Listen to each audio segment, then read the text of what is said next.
What's going on, guys? Good morning. Listen, man, people identify hurt as hate.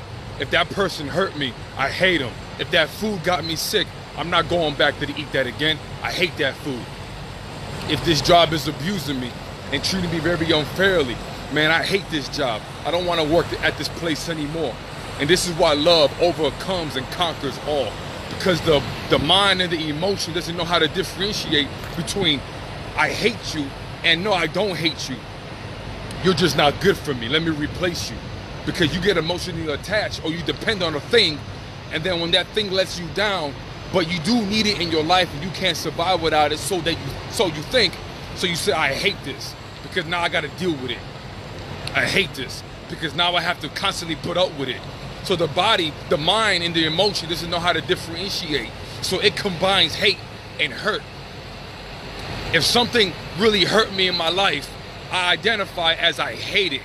If I eat some food and I get food poisoning, I identify, man, I hate that food. I'm never gonna eat that food again. Once I love that man or that woman and they hurt me, man, I hate that person. I can't stand them. I hate my ex. Every time you see their name, you want to slander them because your mind and your emotion connects to that person as hate, as hurt. They hurt me. I hate them. My truck broke down. Man, I hate this truck because breaking down hurt me. And this is why love is so important, because love gives you power to differentiate between what's good for you and what's not good for you. So you don't have to hate something. That's really how racism starts as well. If a certain race gets hurt by another, you identify the whole race as, man, I hate them because they hurt me. Hate and hurt go hand in hand. But we have to learn how to differentiate between what's good for me and what's not good for me. And we have to start loving all things. Even the things that are not good for me. I love you, but I love you enough to remove you and separate myself from you because I know that you hurt me and I don't want to stir up hate. I don't want the devil to put hate in my heart because you keep hurting me. And sooner or later, hurt people start to hurt other people. Hurt people become like wolves and they start to hunt, looking to hurt because they want everybody to feel their pain. Life is not fair. If I'm hurting, you should be hurt. Welcome to the club. Suck it up. You ain't the only one. That's life. Ish happens. So love conquers all. You have to greet this day with love in your heart. You have to say, God, let me love things enough to keep what is good, and let me love things enough to remove it if it's bad. I have to love myself more to remove myself from the things that I love because I don't want to get hurt and I don't want hate. I don't want enemies to come into my ear and say, man, they're never gonna change. Hate them, they're never gonna change. Hate this job, they're always gonna treat you like a slave. Hate your boss, he's always gonna have perceived favoritism over you and another.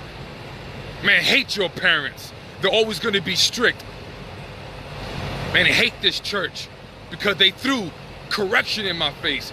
Man, hate God because God doesn't answer my prayer. You see how hate is a defense mechanism when you get hurt? That's why it's very important to have more love in your heart, to overcome the hurt, to overcome the uncertainty of life, to overcome. Because if you don't overcome, you're gonna have hate in your heart. It could be even a little thing as, I don't know, writing an essay or doing some chores. Man, I hate doing laundry. I hate doing dishes. Because you identify something negative. Something clicks in your mind to your emotion. Dishes make you feel a negative, hurtful way. So you hate dishes. Maybe you hate the water splashing on you. You see how hurt and hate go hand to hand. But you gotta say, you know what? I love doing dishes because it's gonna keep my house clean. I love to eat on clean dishes. I don't want roaches and rats and ants. I don't want bacteria and food and all that yucky stuff to clog up my sink. You have to have more love than you have hurt or hate. Otherwise, you're gonna get consumed by hate and hurt, hate and love. And then you're gonna walk by feelings instead of walking by faith. You're gonna walk by emotions instead of being led by the Spirit. All right? It happens all the time.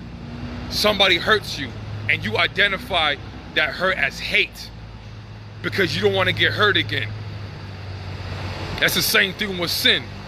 Sin destroys mankind. The wages of sin is death. That's why God hates it so much, because he identifies it as something very bad. When you hate it, you got to stay away from it. When you hate it, you got to kill it. When you hate it, you got to do everything in your power to eliminate it from your life. And that's why we have to have more love, because the mind and the emotion cannot differentiate between what's bad and what's just not good for you. Maybe it's not bad, it's just not good for you. It's not meant for you. The job is not meant for you. The man and woman is not meant for you. Eating that certain piece of food is not good for you. Because I may hate shrimp because it got me seafood poisoning, but my neighbor may love it, and I may smell it every weekend while he cooks it. So you have to learn how to differentiate between what's bad for me and what's good for me, so we can eliminate this whole hurt and hate thing, and we can start loving everybody and everything for what it is and what it was. Y'all be blessed.